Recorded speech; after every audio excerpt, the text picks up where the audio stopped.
अद्वैतं सावधूतं परिजनसहितं कृष्णचैतन्यदेवं श्रीराधाकृष्णपादां सहगणललिता श्रीविशाखान्विताम् अजानुलम्बितभुजौ कनकावदातौ संकीर्तनैकपितरौ कमलायताक्षौ विश्वम्भरद्विजवरयुगधर्मपालौ वन्दे जगत्प्रियकरौ करुणावतारौ नमस्त्रिकालसत्ताय जगन्नाथसुताय च सवृत्ताय सवित्राय सकलत्राय ते नमः।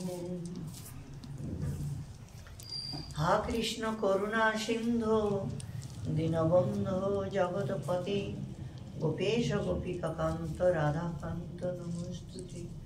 तप्त कांचन गौरांगी राधे वृंदावनेश्वरी विश्वभानुसुते देवी तं नमामि हरिप्रिये। नारायणं नमस्कृतं नरं चैव नरोत्तमं देवीं सरस्वतीं व्यासं ततो जयमुदीरये। वृंदावै तुलसी देवै प्रिया वै केशवस्य कृष्ण भक्ति प्रदे देवी सत्यवत्यै नमो। मुखं करोति वाचालं पङ्गुं लङ्घयते गिरिं यत्कृपातमहं वन्दे परमानन्दमाधवम्। वाञ्छाकल्पतरुभ्यश्च कृपा सिन्धुभ्यो पतितानां पावनेभ्यो वैष्णवेभ्यो नमो। जय रूप सनातन भट्ट रघुनाथ श्रीजीव गोपाल भट्ट दास रघुनाथ এই ছয় বসারি করি চরণ বন্দন যা হইতে বিঘ্ন নাশ অভীষ্ট পূরণ। জয় গৌর ভক্তবৃন্দ গৌর যাদের প্রাণ কৃপা করি দাও গৌর প্রেম ভক্তি দান। ভক্ত গোষ্ঠী সহিত গৌরাঙ্গ জয় জয় শুনিলে চৈতন্য কথা ভক্তি লভ্য হয়। দুর্গমে পতিমেন্ধস্য স্খলৎপাদ গতির্মূ সৎকৃপা যষ্টি দানেন শান্ত সন্ত অবলম্বন।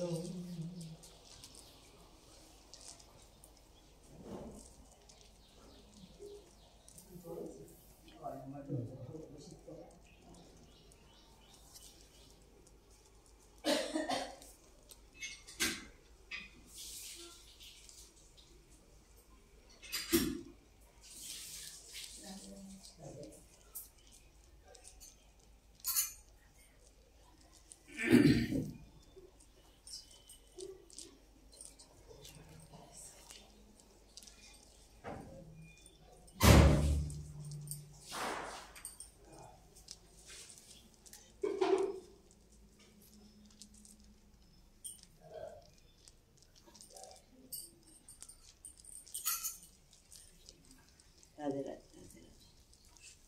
আজকে খাবে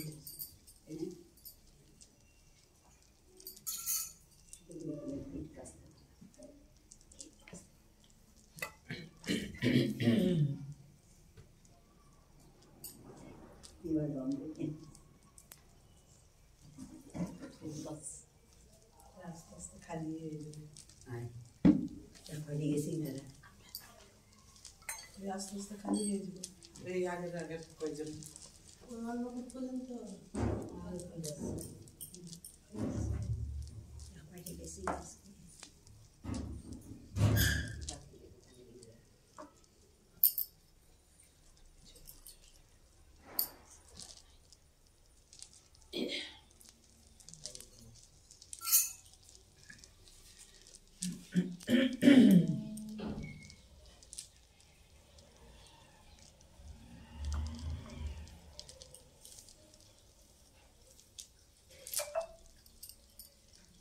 ततोच्छोदा गोपी भ्रातरौ मातरौ विहाय परमोन्नतो तं ब्रजेशितुः पितुः शकटमागताय बुद्धस्थितौ यादलोदिन्दिवरौ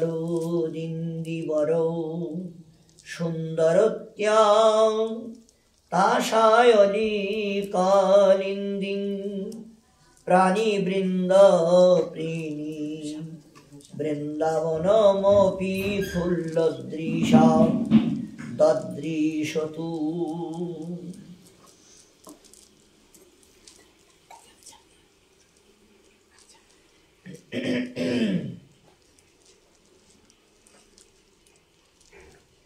শ্রী শ্রী গোপাল চম্পু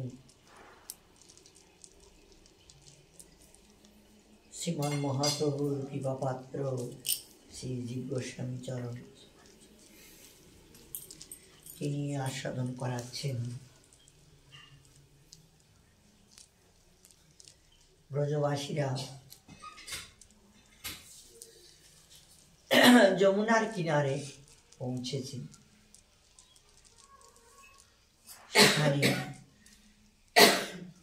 বড় গভীর বন, অতি সুন্দর দেখতে। কৃষ্ণ বলরাম সপাটের থেকে নেবে বনের শোভা দর্শন করছেন। সঙ্গে মায়েরা আছেন, তো ওনাদের কাছে জিজ্ঞাসা করছে না কি এই বৃক্ষগুলোর কি নাম, অতি বড় পায়ে দেখাচ্ছি। বললো এটা অশ্বত্থ, আর এই যে অনেক জটা মতো ঝুলছে এটা হলো বট। এইভাবে কিছু বৃক্ষের নাম আর কি জিজ্ঞাসা করলেন, মা বললেন। কিছু পক্ষী ওখানে বিচরণ করছিলেন। এই পাখিটা তো বড় বিচিত্র লাগছে মা, এটা কি পাখি? বলে এটা হলো ময়ূর। আর ডালে বসে গান করছে একটা কোকিল, আর এই ফুলে ফুলে উড়ে বেড়াচ্ছে করছে, বলে এটা হলো ভ্রমর, আর এটা মধুকর। এইভাবে আর কি বালক স্বরূপে, বালক স্বভাবে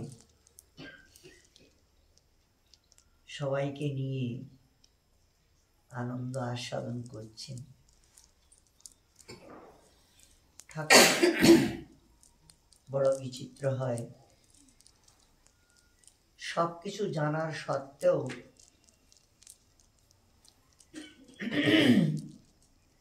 জীবের সুখ দেওয়ার জন্য জীব যেন দাস্য সখ্য বাৎসল্য মধুর তিনটে প্রেম পেয়ে আমার সঙ্গে, এই চারটে প্রেম পেয়ে যেন আমার সঙ্গে চার ভাবেই ব্যবহার করে। তার জন্য উনি আর কি ব্রজবাসীদের নিয়ে এই সমস্ত লীলা আস্বাদন করছে। স্বয়ং তো আত্মারাম, সব তাতেই রমে আছে, আনন্দে মেতে আছে, কিন্তু তথাপি ইচ্ছা ভক্তদেরকে নিয়েই আনন্দটা একটু বেশি হয়। একা একা অত খেলা করে অত আনন্দ পাওয়া যায় না, ভক্তদের নিয়েই আনন্দ বেশি হয়। গোলকের থেকে ভূলোকে এসেছেন, নিজেই 3 অংশ হয়ে আবার তার থেকে আবার অনেক অংশ করেছেন। নিজে সম্বিত শক্তি আর সন্দিনী শক্তি পূর্ণমাসী, এবং তাকে দিয়ে আবার এই বৃন্দা বৃন্দারিকা মেনকা মুরলা জটিলা কুটিলা মুখরা এতগুলো স্বরূপ। শুধু তাই নয়, এই যে যত গাভী আছে ওনাও সন্দিনী শক্তির শক্তি। যেমন রাধারানী, তিনি আহ্লাদিনী শক্তি, তো উনি আবার অষ্টসখী অষ্টমঞ্জরি, মানে এইরকম ভাবে উনিও অনেক স্বরূপ ভাগ হয়ে গেলেন। কৃষ্ণ দ্বাদশ গোপালকে করলেন। এইরকম মানে ব্রজলীলাটা, গোলকের লীলাটা এই ব্রজধামে মানে ভূবৃন্দাবনে জানাবার জন্য স্বর্গবাসীদের কিছু ডেকে নিলেন, বৈকুণ্ঠবাসীদের ডেকে নিলেন। এনেই এখানে কেউ মামা, কেউ কাকা, কেউ মানে এইরকম আর কি ভাবেই লীলাটা প্রচার করছেন বা প্রচার করেছেন। তারপরেই এই জীবলোক জানতে পারল যে যে কোনো একটা সম্বন্ধ যদি তার সঙ্গে করা যায় তাহলে সে তাকে ঠিক ওই সম্বন্ধে ওদের কাছে রেখেই আনন্দ অনুভব করবেন বা আনন্দ লাভ করবেন। এটা আর কি জানান। তা জীবের যে যে ভাব নিয়েই তার ভজন করছেন তার সঙ্গে সেই রকম সম্বন্ধ করে তার সেবায় থাকছেন বা সেবা করছেন। এনাদের পিতামাতা বানিয়েছেন, ওনাদের সঙ্গে সেই রকম আনন্দ অনুভব করছেন। কাউকে এই ঋষি মুনি আর কি বৃক্ষ স্বরূপ ধারণ করে এসেছেন, কেউ এই পাখি, ভ্রমর, ময়ূর ইত্যাদি স্বরূপ ধারণ করে এসেছেন। এরা মানে এই জাগতিক জগতের কেউ নয়, এরা সব ঠাকুরের ওই গোলকের থেকেই এরা এখানে এসেছে। আর এদের সঙ্গ লাভ করে এই জড় জগতের যারা এদের সঙ্গ করছেন, সম্বন্ধ করছেন, তারা ওই সঙ্গে ভগবানের নিজজন হয়ে যাচ্ছে। কোনো সময় এখানে লীলা করছে, কোনো সময় ওইখানে লীলা করছে। তো এখানে সাধকেরা ভাবছেন যে এখন আমাদের সামনে কোনো কিছু যখন দেখা হচ্ছে না, দেখতে পাচ্ছি না, মনে হয় ওইখানে লীলা করছেন। তা আমরা যদি নির্মল হই, ভালো হই, পবিত্র হই, অবশ্যই এখানে এসে ওই লীলাটা দেখাবেন বা আমরা দেখতে পাব। এই যে একটা উৎকণ্ঠা, এই যে একটা ভাব, এই ভাবটা সাধকের ভিতরে আনতে হবে এবং খুব করে চেষ্টা করতে হবে। তাহলে অবশ্যই আসবে। যেমন আমরা সঙ্গবদ্ধ হয়েছি, লীলা আস্বাদন করছি, জানতে চাচ্ছি, শিখতে চাচ্ছি, বুঝতে চাচ্ছি। পূর্বে আমাদের মহাজনেরাও এরকম করেছেন, প্রতিদিন এটাকে ইষ্টপুষ্টি করা হয়। আমরা সবই একই ইষ্টের ভক্ত, তাই একই ইষ্টের ভক্ত, একই ইষ্টকে নিয়েই আলোচনা। আর এর ভিতর দিয়ে জানা যায় যে কিভাবে সেবা প্রাপ্তি পাওয়া যায়, করা যায় বা স্বরূপ প্রাপ্তি করা যায়, এর ভিতর দিয়ে জানা যায়, বোঝা যায়। তা চেষ্টার উপরে যদি কেউ একজন স্বরূপ প্রাপ্তি করে নিল, তা তার সঙ্গ যারা যারা লাভ করছে তারাও স্বরূপ প্রাপ্তি হয়ে যাচ্ছে। এইরকম একটা বিশেষ এখানে অবদান রয়েছে। ওই জন্য ইষ্টপুষ্টি করতে হয় বা সঙ্গ করতে হয়, সঙ্গে যেতে হয়, থাকতে হয়, তাহলে ওই সৌভাগ্যটা লাভ হয়ে যায়। এখানে স্বর্গবাসী, বৈকুণ্ঠবাসী সবার এই ভাবটা মানে সঙ্গ লাভ হচ্ছে বা সবাই ওই আনন্দটা অনুভব করছে। কৃষ্ণের সঙ্গে এক একজন এক একটা সম্বন্ধ নিয়েই আনন্দ অনুভব করছে। তো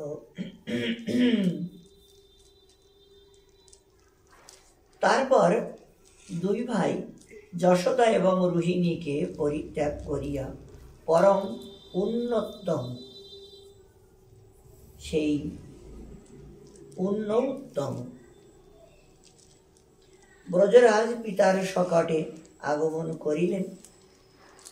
আসিয়া তাহার ঊর্ধ্বে অবস্থান করিয়া ঈষৎ প্রস্ফুটিত নীলোৎপলের মতো সৌন্দর্যশালিনী যমুনা নদী এবং সেই প্রাণীবর্গের আনন্দদায়ক বৃন্দাবনকেও প্রফুল্ল নয়নে দর্শন করিনি। মায়েদের কাছ থেকে এখন বাবার কাছে আসলেন, এসে আর কি বলছেন যে বাবা এই জায়গাটা খুব সুন্দর লাগছে না, খুব ভালো লাগছে, যমুনা নদী এখানে কলকল করে বইছে, বা দেখো কত সুন্দর ফুল ফুটে আছে, কত সুন্দর ঘ্রাণ আসছে। ওই যে ঠাকুর পৌঁছেছেন, এই জন্য আর কি এই অবস্থা হয়েছে। যারা চন্দন গাছ আছে তারা এখন এই চন্দনটা ঘ্রাণ দিচ্ছে না। পবন এসে চন্দনের ঘ্রাণটা ছড়াই দিল চারিদিকে।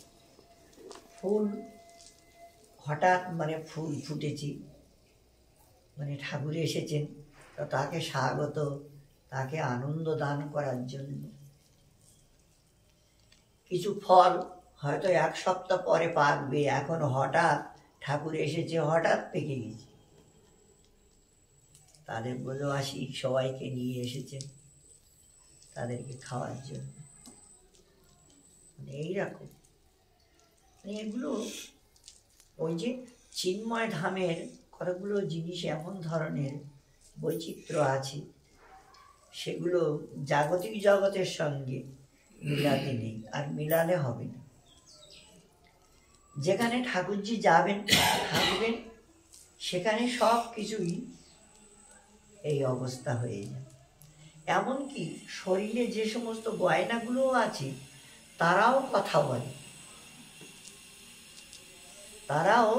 বলে, বিঘ্ন হলে তখন সে আর আপনি আপ খুলে পড়ে যাচ্ছে, বিঘ্ন হচ্ছে, আপনি আপ খুলে পড়ে যাচ্ছে। মতির হার বলুন, সোনার হার বলুন, যা কিছু বলুন, যেই দেখলো কষ্ট হচ্ছে আপনি আপ তখন সে খুলে পড়ে যাচ্ছে। সেবকেরা, সেবার দাসীরা, এনারাই ওইগুলো সামলাচ্ছেন। আবার যখন প্রয়োজন হচ্ছে তখন আবার করিয়ে দিচ্ছে। এরকম ধরনের, যেমন আমরা নিশান্ত লীলায় দেখি, কৃষ্ণের খুব ইচ্ছা হয়েছে রাধারানীকে নিজের হৃদয়ে রাখার। এখন হার দেখলো, মতি হার দেখলো যে আমি যদি এখানে থাকি তা ঠাকুরের বুকে কষ্ট লাগবে, ও হার তখন ছিঁড়ে গুড়ে চলে গেল, ওখানে আর থাকলো না। আচ্ছা, বস্ত্র দেখলো যে আমি যদি থাকি তা ঠাকুরের ত্বক ইন্দ্রিয় স্পর্শ একটা আনন্দ, তা স্পর্শ আনন্দটা ওনার হবে না আমি যদি থাকি। কাপড় তেমন তাড়াতাড়ি করে ও সে একদম চলে গেছে।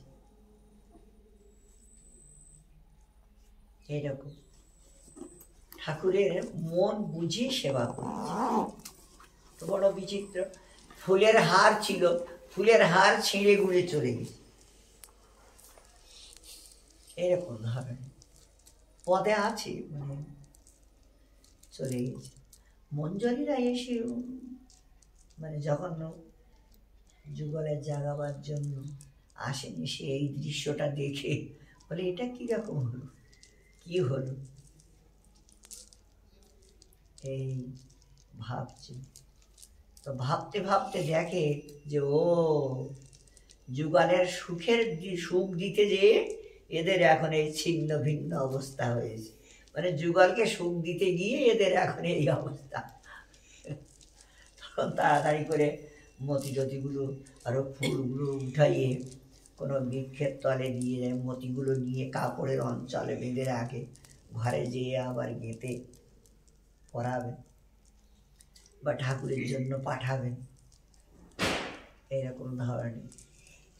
তো এনাদের তো একবার যেটা শরীরের থেকে ত্যাগ করে ওটা 2 বার করে না, এটাও আবার আমাদের ঠাকুরের নিয়ম আছে। ওটা কারা করবে? ওরা যে সখী মঞ্জরি আছে ওরাই পড়বে। ওটা রাজার মেয়ে একবার পড়েছে, ওটা 2য়-বার পড়বে। এই জন্য পদকবিরা বেশ সুন্দর করে ধরেছেন। রাধারানী স্নান করে উঠেছেন, তো কাপড়ের থেকে জল ঝরে পড়ছে। তো পদকবি বলছেন, রত শাড়ি অব মুঝে তেজ অব পহিরব আনহি শাড়ি। এখন আমাকে ত্যাগ করবে, আর আমাকে আর পরবে না। তো শাড়িটাই যেন কাঁদছে আর কি, জল পড়ছে না, শাড়িটাই কাঁদছে যে আমাকে আর পরবে না, আমার মানে দুর্ভাগ্য এসে উনি আর পরবেন, আন শাড়ি পরবেন, তাই যেন শাড়িটা কাঁদছে। মানে কৃষ্ণ সুবলের কাছে কথাটা আর কি বলছেন যে বিশাখা, আমি এমন একটা রমণীকে দেখেছি, সেই রমণীর এই অবস্থা, কেশ মানে স্নান করে উঠেছি, তা কেশের থেকে জল ঝরে ঝরে পড়ছে আর কি চরণে, ঝরে ঝরে। কান্দিয়া আধার কনক চাঁদার শরণ লইল আসি, অন্ধকার যেন কাঁদতে কাঁদতে রাধারানীর চরণে, মানে কেশটা ভিজে গেছে তো, তো ভারে এখন আর কোঁচাড়ো নাই, সোজা হয়ে গেছে, তা চরণের উপরে পড়ে আছে, তো জল পড়ছে চরণের উপরে, তো ওইটাও কৃষ্ণ বর্ণনা দিচ্ছেন। মানে কান্দিয়া আধার কনক চাঁদার শরণ লইল আসি, ওই যে চরণের নখগুলো সোনার চাঁদ আর,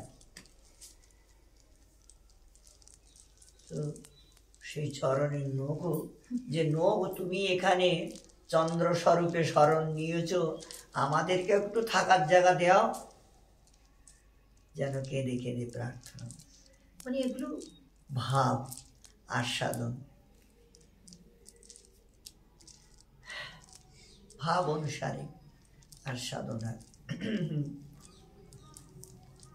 ভগবান স্বয়ংই আস্বাদন করছে রাধারানীকে নিয়ে, রাধারানী কৃষ্ণকে নিয়ে আস্বাদন করছে, আর ভক্তরা রাধা কৃষ্ণকে নিয়ে আস্বাদন করছে। মানে সব সময় যে কোনো যেন তেন প্রকারেণ মন কৃষ্ণে নিবেশয়েত, মানে যে কোনো প্রকারে তোমাকে মনটাকে ওখানে বসিয়ে রাখতে হবে, মনটা ওখানে রাখতে হবে রাধা কৃষ্ণের লীলায়, রাধা কৃষ্ণের স্বরূপে, তাহলে এই জীবনটা ধন্য হবে। এই জন্য ওনারা এই সমস্ত আচরণ করে দেখিয়েছেন।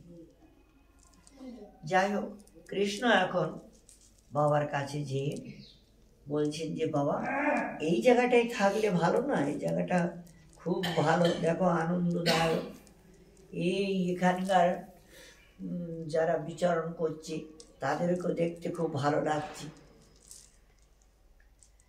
যে ভ্রমর, ময়ূর, ওই যে হরিণগুলো কালকে আমরা আস্বাদন করেছি, মানে এই যে ডালপালা হয়ে আছে মাথার উপরে, এটা আবার কিরকম, মানে আশ্চর্য, গোকুলে থেকে এটা দেখিনি, এইখানে এসে দেখেছি।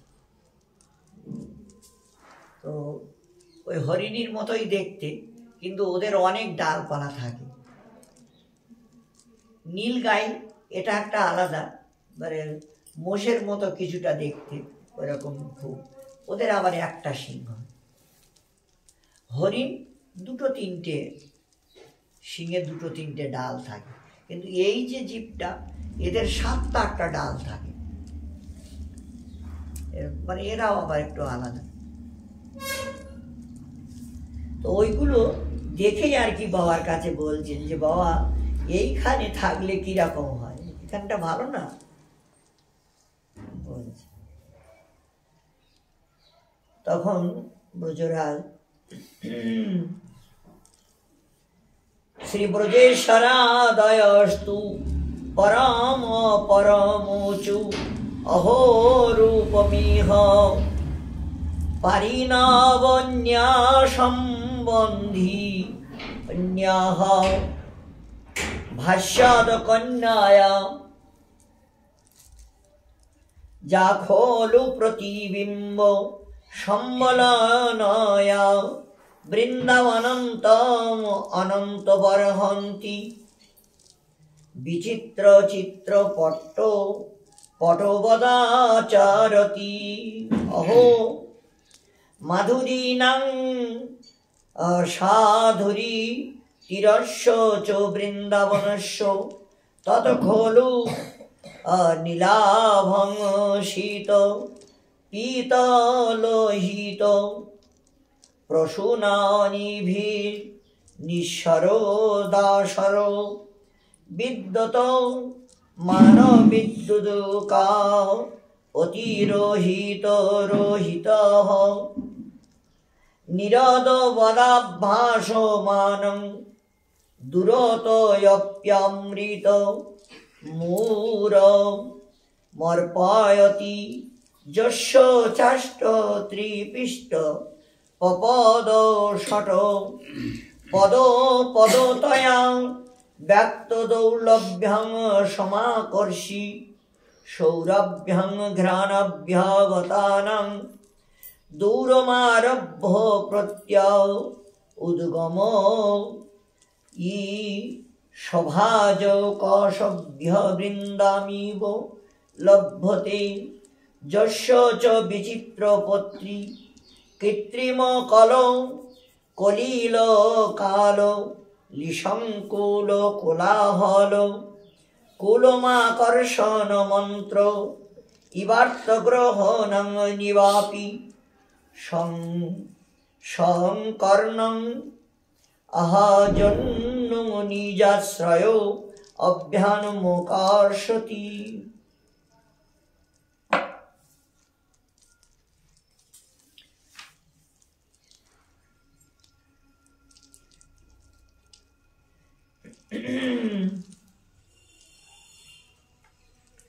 তখন ব্রজরাজ নন্দ এবং আরো যে সমস্ত ব্রজবাসী ছিলেন ওনারা পরস্পর বলা বলি করতে লাগলেন, আহা, রবিসুতা যমুনার এই স্থানে পারস্থিত বন সমূহের কি অপূর্ব রূপ! যে যমুনা নিশ্চয়ই প্রতিবিম্ব সংযোগে বৃন্দাবনের সীমাভাগ অন্তরে ধারণ করিয়া বহুবিধ রম্যপট্ট বস্ত্রের মতো শোভা পাইতেছি। মানে সূর্য যখন উদয় হয় তখন এই সমস্ত বৃক্ষের ছায়া যমুনার উপরে পড়ে, স্বর্ণলতা অনেক গাছের উপরে স্বর্ণলতা জড়িয়ে থাকে, সেটা ওড়নার মতো যমুনার উপরে যখন ছায়াটা পড়ে মনে হয় ওনাকে ওড়না উড়াই দিয়েছে, আর এরকম একটা স্বভাব। সেই সমস্ত নিয়ে আর কি তোমার আলোচনা হচ্ছে। আর যত প্রকারের এই বনের মাধুর্য আছে সব কিছু এই আস্বাদন করছে। যে বৃন্দাবন নিশ্চয়ই নীল প্রভা ধারণ করে শ্রীকৃষ্ণ পীত এবং রক্তবর্ণ পুষ্প সমূহ দ্বারা ধারা সমূহ এই উদ্গারী শোভামান বিদ্যুৎ কান্তি দ্বারা রক্তবর্ণ এবং সরল ইন্দ্রধনু সমবেত মেঘের ন্যায় প্রকাশমান হইয়া দূর হইতেও অমৃত প্রবাহ বর্ষণ করিতেছে। যমুনার বিভিন্ন বৃক্ষের ছায়ার দ্বারা এবং যমুনায় যে নীল পীত অনেক রকম ফুল আর কি প্রস্ফুটিত হয়ে আছে, শোভাযুক্ত হয়ে আছে, এবং তাদের কেশর যমুনায় পড়ে তার একটা সুগন্ধিত, এবং যমুনার জলের মানে এক এক জায়গায় এক এক রকম দর্শন হচ্ছে, কত সুন্দর আর কি, স্বর্ণ নীল অনেক রকম শোভা দেখাচ্ছে। যে বৃন্দাবন স্বর্গস্থিত সে ভ্রমরী দিগকেও আকর্ষণ করিয়াছে। ওই যে স্বর্গের থেকে এনারা এসেছেন ভ্রমরী রূপ ধারণ করে, তো সেখান থেকে ওনাদের যেন আকর্ষণ করে এনেছি এবং বুকের উপরে ফুলে ফুলে বিচরণ করছেন। গন্ধর্ব লোভ আকৃষ্ট ষটপদ দিগের আধার ভূমি বলিয়া যার চিত্ত আকর্ষণ সেই সৌরভ দুর্লভ রূপে ব্যক্ত করিয়াছে। এগুলো আমরা শুনিয়ে আছি, সেই স্বর্গে এরকম ধরনের দৃশ্য আছে। আজকে আমরা এই বৃন্দাবনে এসে সেই স্বরূপ দর্শন করছি। অথচ নাসিকা ইন্দ্রিয় রূপ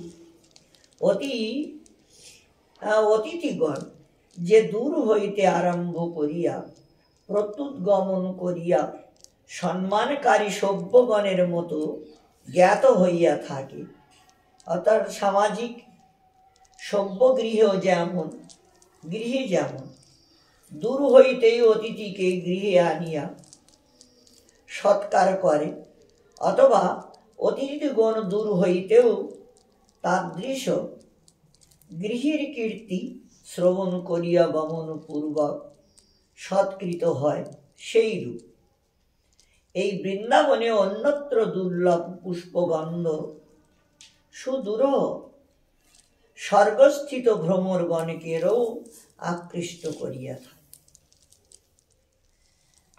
গৃহভক্তদের বাড়িতে কোনো যদি অতিথি আসছে দেখে, তাহলে তারা যেমন যেয়ে স্বাগত জানায়, স্বাগত জানিয়ে নিয়ে আসে।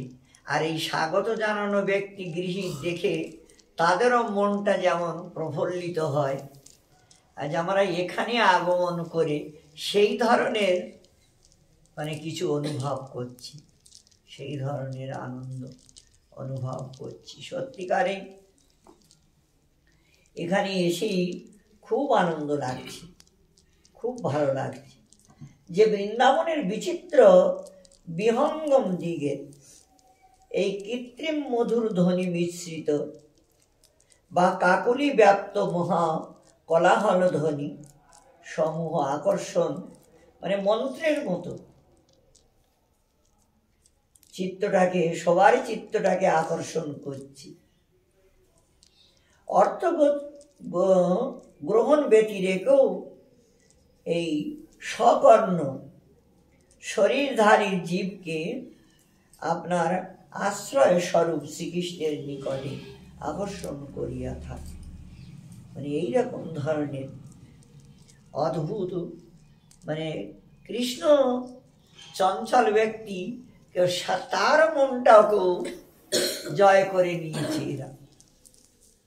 কৃষ্ণ এইখানে থাকতে চাচ্ছে, ওর খুব আনন্দ হয়েছে দৃশ্যটা দেখে। চঞ্চল ব্যক্তিটাকেও স্থির করে দিয়েছে। অপূর্ব এই স্বভাব।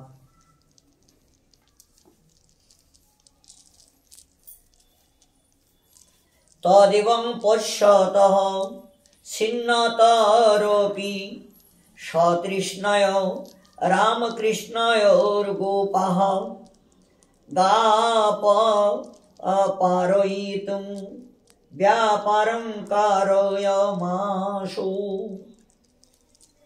অতএব এই রূপ প্রকারে কৃষ্ণ এবং বলরাম যখন সতৃষ্ণ ভাবে ওই সকল বিষয় দেখিতে এবং শুনিতে লাগিলেন, তখন গোপগণ এই দুইজনের ধেনুদিগকে পার করাইবার নিমিত্ত চেষ্টা করিয়াছিলেন। আগে ধেনুগুলোকে যমুনার পার করতে হবে, তারপরে পরস্পর সবাইকে, যেটাকে নন্দঘাট বলা হয়, ওখান থেকেই আমরা পার হয়ে পরপারে যাওয়া হয়। যখন পরিক্রমা করা হয় নন্দঘাট, ওখানে উনি ডেরা ডেলেছিলেন, ওখানে ছিলেন। তারপরে ওখান থেকে পার হয়ে তো ওনারা ওই পাড়ার থেকে এই পারে এসেছিলেন। আমরা যখন গোকুলে যাই তখন এই পাড়ার থেকে পার হয়ে ওই পারে যাই, যমুনা। হ্যাঁ, যমুনা। ওনারা ওই পার থেকে এই পারে এসেছিলেন, যে ওখানে ডেরা ডেরেছিলেন, এই জন্য ওখানটা নন্দঘাট বলা হয়। নীরং তরণী কন্যায়া স্থিরং চোতরণে সদা গোময়ং গোময়ময়ং খনাদৌজনি সর্বতঃ। তো অনবতরণ পার হইবার সময়ে সেই সূর্যতনয়া যমুনার জল এবং তীর ক্ষণকালের মধ্যে সর্বতভাবে রাশীকৃত, গোসংযুক্ত এবং প্রচুর গোবিষ্টা প্রাপ্ত, অর্থাৎ তীর গোময়ে এবং নীর ভাগ গোগণে প্রাপ্ত হইয়াছিল। সে যমুনা দর্শন করে যমুনা পার হতে হবে, সেই গাভী বৎস সবাইকে যখন, তো ভয়ে অনেকেই আর কি এই মল ত্যাগ করেছে গাভীরা, যে কোনোদিন অভ্যাস নাই যমুনা পার হওয়ার, জলে সাঁতার দেওয়ার, এখন কি করে সম্ভব এগুলো সবাইকে নিয়ে যাওয়া। এখন যমুনা সেবা করবে। যমুনা তিনি কি করছেন, যখন আমাদের রাধারানী ওই পারে যেতে চাচ্ছেন, তখন যমুনা আলাদা হয়ে যাচ্ছে, স্থগিত হয়ে গেছে। নৌকা নাই, নৌকা দরকার নাই, এমনি পার হয়ে। তো ওই রকম ভাবেই আর কি এনারা যখন ওনার কাছে দাঁড়িয়ে, আর যখন দেখলো যমুনা, সবাই ভয়ে ভীত হয়ে গেছে, যমুনা তখন স্থগিত হয়ে যেয়ে ওনাদের পার করে দিয়েছে, পার করেছিলেন।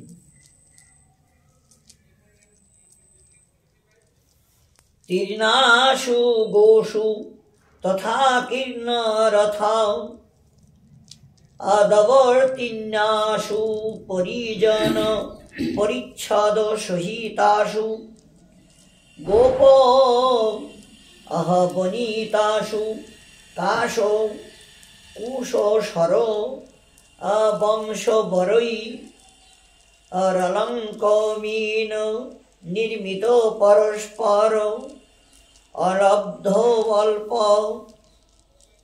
পল্লবরাজি রাজপদ্ধতিরিব অসম্বাধ তয়া সাধিতা ততশ্চ পারা বারিণ ভূম উকে তয়ং কৃতয়াম অবারিণমিব পরিণং মধুপুরী কালীয় হৃদয় অন্তরালং তদ্বনভাগং সর্বয়েব গায়ন্ত প্রভাসন্ত ক্রীড়য়ন্তশ্চ সকট ঘটয়াপি প্রবি বিশুঃ তদেব মে মুক্তং বৃন্দাবনং সম্প্রবিশ্য সর্বকাল সুখবহং তত্র চক্রু অব্রজাবাসং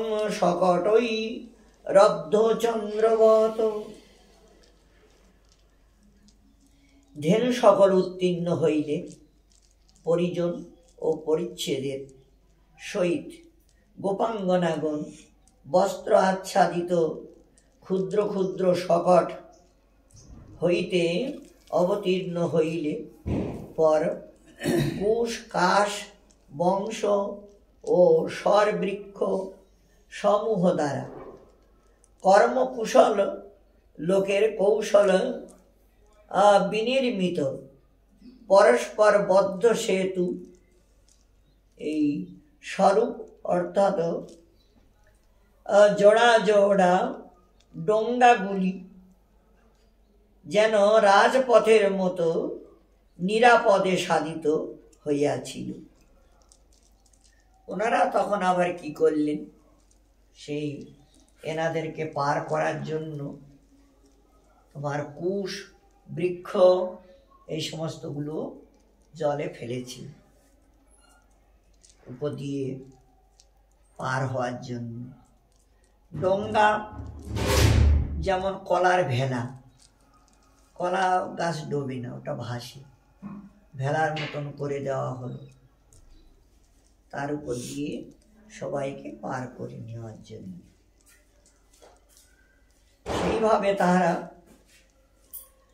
নৌকা সেতুর দ্বারা উভয় তীর ভূমির একতা সম্পাদিত হইলে, অর্থাৎ সেতু হয় এপার ওপার মানে সমান হইলে পারস্থিত লোক ওপারের মতো এবং এপারের লোক ওপারে যাওয়ার মতো হইলে উভয় তীরবর্তী লোকের কোনো প্রভেদ থাকিল না।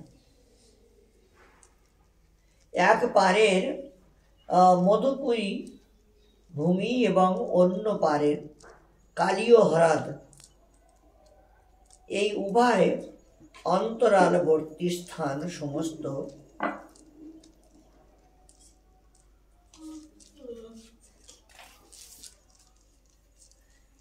যমুনা হয়ে গেল। পরে সেই বন বিভাগে সকলেই গাইতে গাইতে, হাসিতে হাসিতে আর খেলিতে খেলিতে শকটগুলো পার করলেন, শকট সময়ের সহিত প্রবেশ করলেন। আর এই কারণেই শ্রীমদ্ ভাগবতে দশম স্কন্ধে 11 অধ্যায়ে 18 শ্লোকে এইরূপ উক্ত হইয়াছে যে সর্বকালেই সুখবহ বৃন্দাবনে প্রবেশের পূর্বক তথা এই শকট সমূহ যোজনা করে অর্ধচন্দ্র আকৃতি গোকুলের বাসস্থান নির্মাণ করিলেন। মানে তখন ওনারা যমুনা পার হয়ে একটা থাকার জায়গা নির্দিষ্ট করলেন, যেটাকে আমরা নন্দঘাট বলি। সেখানে শকট দিয়ে চারিদিকে ঘিরে, তারপরে তার মাঝে তাম্বু দিয়ে ঘিরে দিন থাকার জন্য। তো ওটা হলো মথুরার পার, আর এটা হলো কালী হ্রদ বৃন্দাবনের পার। আচ্ছা চলো, আজ যমুনা পার হয়ে গেছি, বিশ্রাম।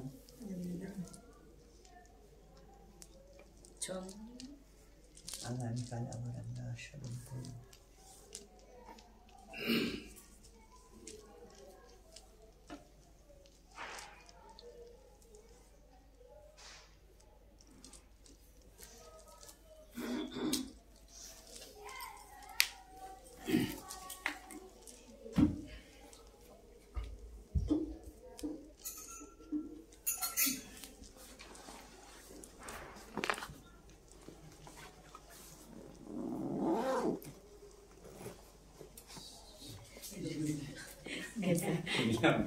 Jangan dikira. Kalau mau pun mana sih?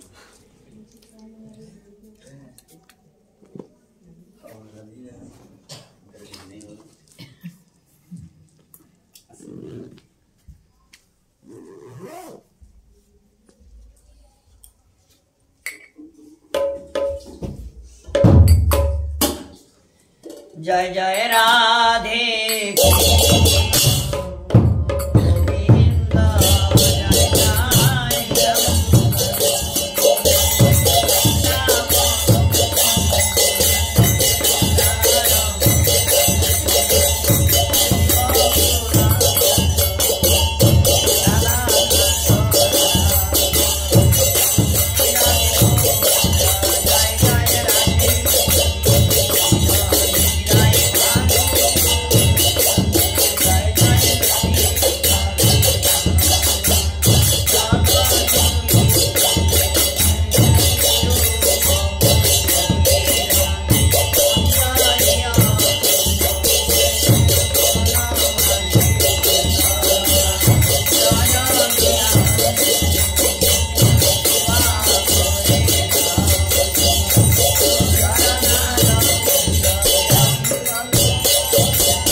Radhe Krishna জয় জয়